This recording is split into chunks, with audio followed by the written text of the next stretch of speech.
Jack, I've got some important news. The head of the CIA has finally given us the green light for the Virtuous mission. Virtual mission? No, the Virtuous mission. The future of our Fox unit depends on it. If it succeeds, we'll be officially organized into a unit. Virtuous mission? Sounds like some kind of initiation ritual. You know, don't get cocky. This isn't a training op. Right. So what exactly is this wonderful mission? Well, about 2 years ago, a certain Soviet scientist requested asylum in the West through one of our moles. His name is Nikolai Stepanovich Sokolov. He's head of the OKB-754 Design Bureau, one of the Soviets' top-secret weapon research facilities, and the East's foremost expert on weapons development. Sokolov? Isn't he that famous rocket scientist? The very same. On April the 12th, 1961, the Soviets achieved the first manned spaceflight in history. The Earth was blue, but there was no God. Well spoken. The rocket that carried Yuri Gagarin to orbit was the A-1, known as the Vostok rocket. Sokolov is said to be the man most responsible for the multi-engine cluster used in that rocket. After Gagarin's flight, Sokolov left rocket development to become the head of the newly established Design Bureau. From a lowly technician to head of a design bureau, that's quite a success story, so why'd he want to defect? It seems he'd become afraid of his own creations. Afraid? Call it a crisis of conscience. And for that, he left his country and his family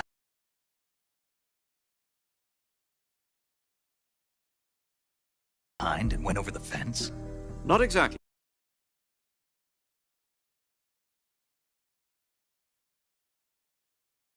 One of his conditions was that his family was also to be taken safely to the West. We used a mole to get the family out first.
And succeeded in sneaking Sokolov over the Berlin Wall shortly afterwards.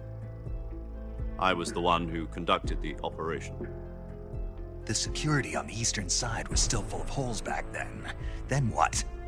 We got Sokolov over in one piece, but the whole ordeal had left him exhausted, and we checked him into a hospital in West Berlin.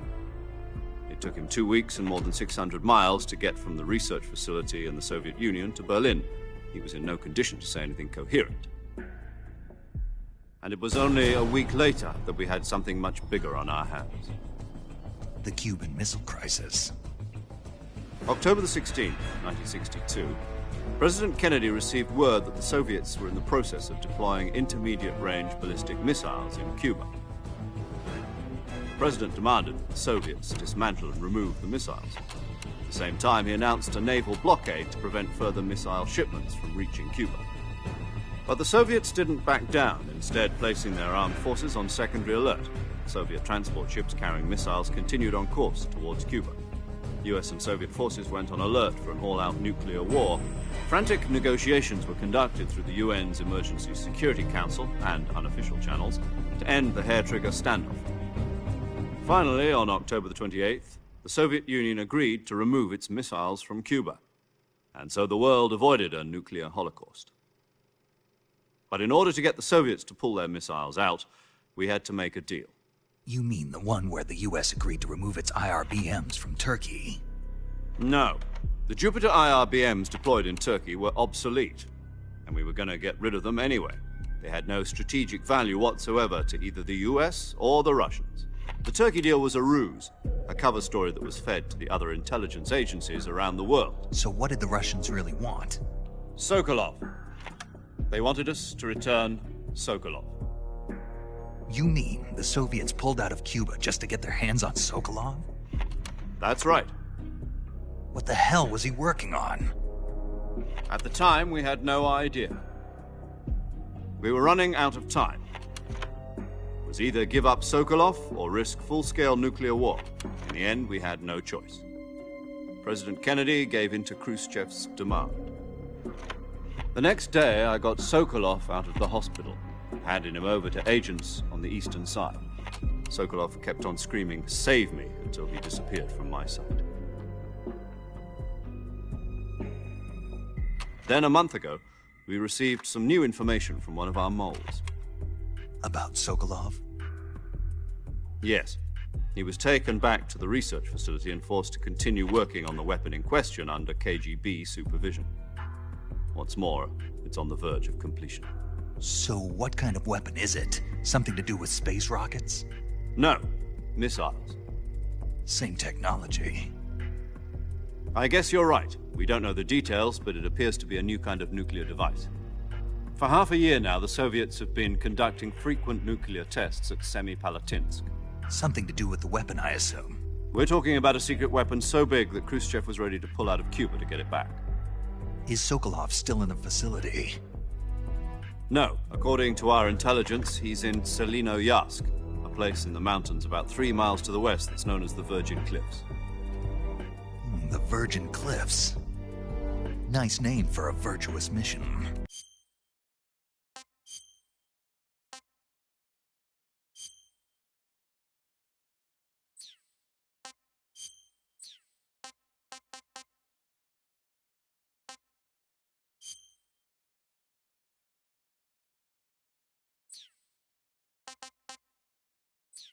They moved him there just recently. Why? Apparently, they're conducting a field test of the weapon, but it's our best chance to get him back. This mission would never have been possible if he was still in the research facility. This is our last chance. Sokolov must have known that too when he contacted us.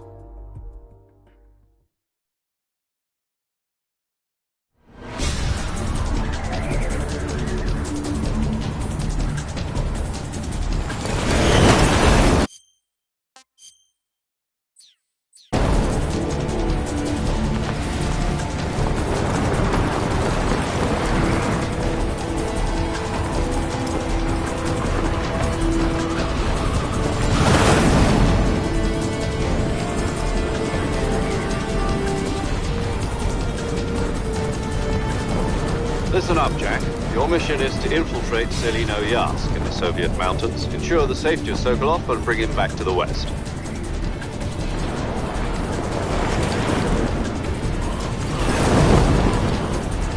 If we don't get Sokolov back before that weapon is complete, we'll be facing a major crisis. The clock is ticking.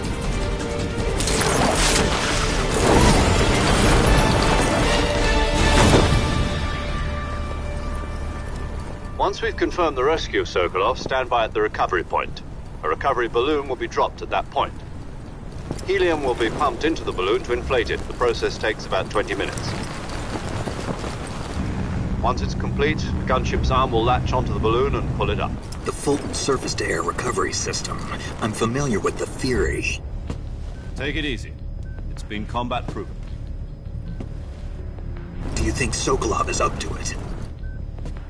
The shock will be less than during a parachute jump, and the arm can handle up to 500 pounds.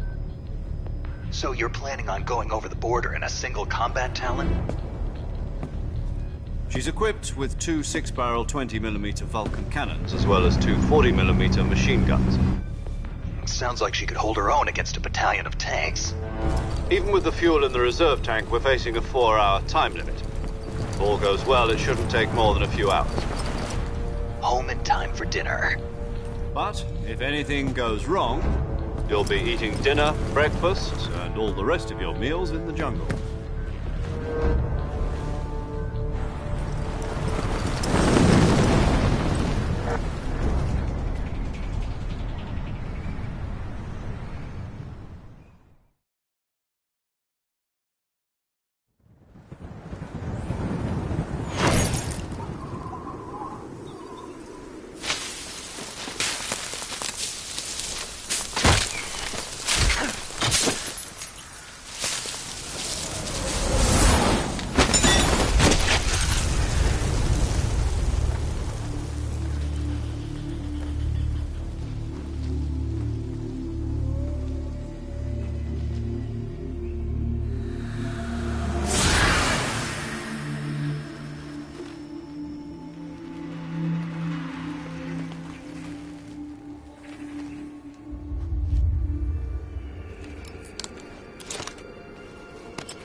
Do you copy?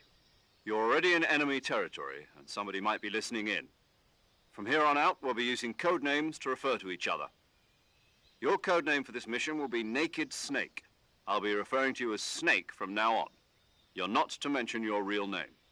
Snake? What, you don't like snakes? What do you mean? Well, you've eaten one before, haven't you? In survival training. I'm glad to hear that. I don't know if I'd ever order one in a restaurant, but... Be careful, you might not have a choice. What about you, Major? What should I call you? Let's see. I'll be Tom. Call me Major Tom. This will be a sneaking mission. You must not be seen by the enemy. You must leave no trace of your presence. Is that clear? This kind of infiltration is the Fox unit's speciality. In other words, weapons and equipment are procured on site. That goes for food as well. You're completely naked, just as your name implies. Great. Now I see why you asked me if I like snakes. I suppose calling me Snake was your idea of a joke, too. No. There's a good reason for that. I'll tell you later when the time is right. Gotcha.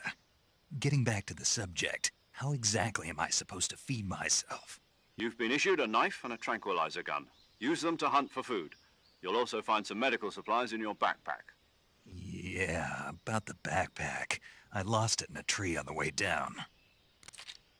I see. Well, you'd better go back and get it then. You know where it is? No problem. I can see it from here. It's stuck on a branch.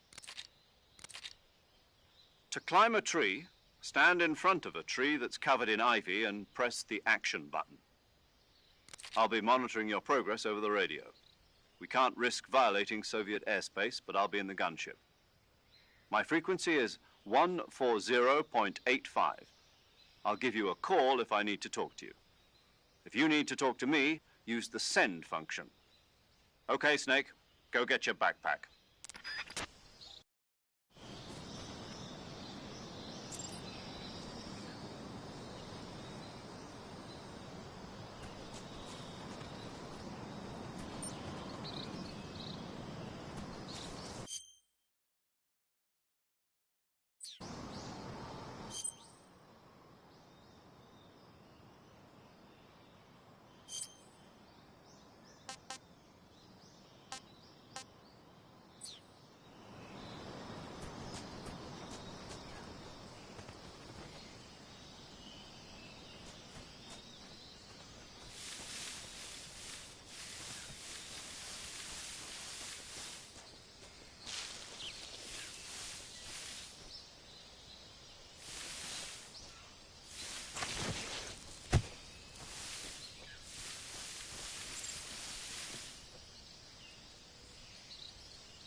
I see you've retrieved your backpack, Snake. To equip a weapon, it's necessary to take it out of your backpack. In the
survival viewer, choose weapon from the backpack.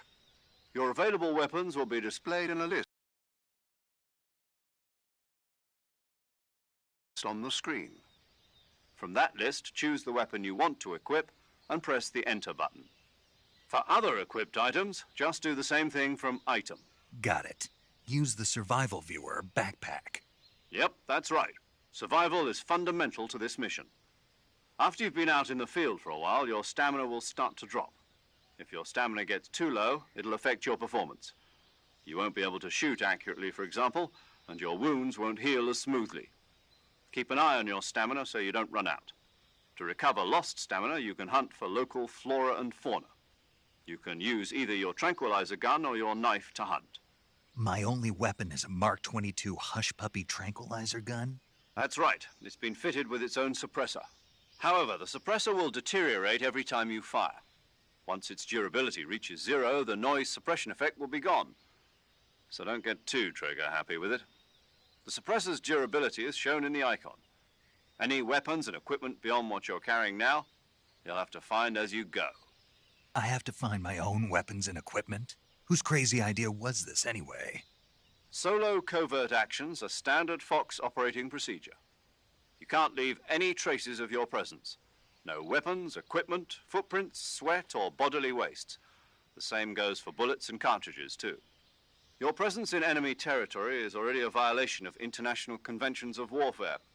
There aren't supposed to be any American soldiers in Russia. It could spark an international incident. You can't let anyone see you. You can't let the enemy know you're there. This is a stealth mission. You're a ghost, Snake, in every sense of the word. And there'll be no rescue if you're captured. The military and US government will deny any involvement in the affair. Then I'll just have to take care of myself, huh? I'm afraid so. You've been given a fake death pill for that purpose. SIS guidelines stipulate that soldiers on covert ops like this one be issued a potassium cyanide capsule. Tape it to your body so you can take it when you need to. How generous of you. Use it if you're taken prisoner by the enemy. It'll send you into a state of false death for a short time. Fooling them into thinking that I'm really dead. So, how do I come back to life? Just take the revival pill. You mean that thing they put in my tooth before the mission? That's the one. But be careful. If you remain in a state of false death for too long, nothing will be able to bring you back. Remember that. I'll keep it in mind. You said this was a solo mission, right? Right. I guess that means I can't count on any reinforcements. Correct. The mission rests entirely in your hands. A real one-man army. Relax. There's a support team ready to back you up over the radio. Who? I'll introduce them to you. This time, survival is of utmost importance. The first member of the support team will be in charge of